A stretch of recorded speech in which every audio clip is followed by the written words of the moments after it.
வணக்கம் மக்களே. இன்னைக்கு நம்ம என்ன பார்க்க போறோம்னா, இந்தியா வெர்சஸ் இங்கிலாந்து மோதும் 4வது டெஸ்ட் போட்டிக்கான இந்திய அணியின் பிளேயிங் 11. அதாவது இந்தியா மற்றும் இங்கிலாந்து அணிகளுக்கு இடையிலான 5 போட்டிகள் கொண்ட டெஸ்ட் கிரிக்கெட் தொடரானது தற்போது இந்தியாவில் நடைபெற்று வருகிறது. இந்த தொடரின் முதல் 3 போட்டிகள் முடிவடைந்த வேளையில் இந்திய அணியானது 2-1 என்ற கணக்கில் முன்னிலை பெற்றுள்ளது. அதனைத் தொடர்ந்து இந்த இரு அணிகளுக்கும் இடையிலான 4வது டெஸ்ட் கிரிக்கெட் போட்டியானது நாளைய தினம் ராஞ்சி நகரில் நடைபெற உள்ளது. இந்த போட்டிக்கான இந்திய அணியின் பிளேயிங் 11இல் எந்தெந்த வீரர்களுக்கு இடம் கிடைக்கும் என்பது குறித்து தற்போது அனைவரது மத்தியிலும் கேள்விகள் எழுந்து உள்ளது.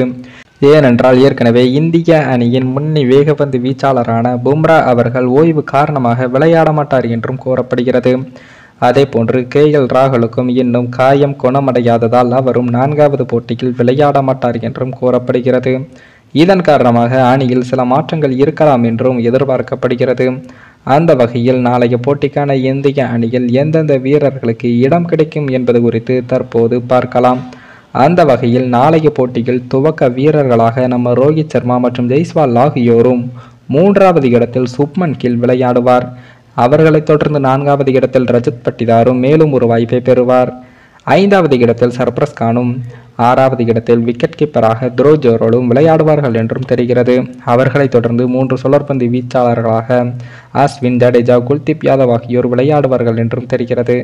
அவர்களை தவிர்த்து வேகப்பந்து வீச்சாளராக 10வது மற்றும் 11வது இடத்தில் முகமது சிராஜ் மற்றும் முகேஷ்குமார் ஆகியோர் விளையாட வாய்ப்பு உள்ளது.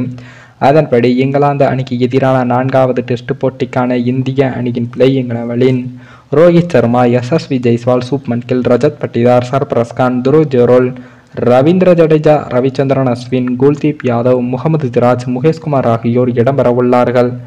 மேலும் இந்த வீடியோ ஏதோ ஒரு விதத்தில் உங்களுக்கு பிடித்திருக்கும் என்று நினைக்கிறேன். நம்ம சேனலுக்கு புதிதாக வீடியோ பார்க்கிறீர்கள் என்றால் மறக்காமல் சப்ஸ்கிரைபர் செய்துவிட்டு பாருங்கள். இன்னொரு வீடியோவில் சந்திக்கும் வரை நான் உங்கள் தமிழ்.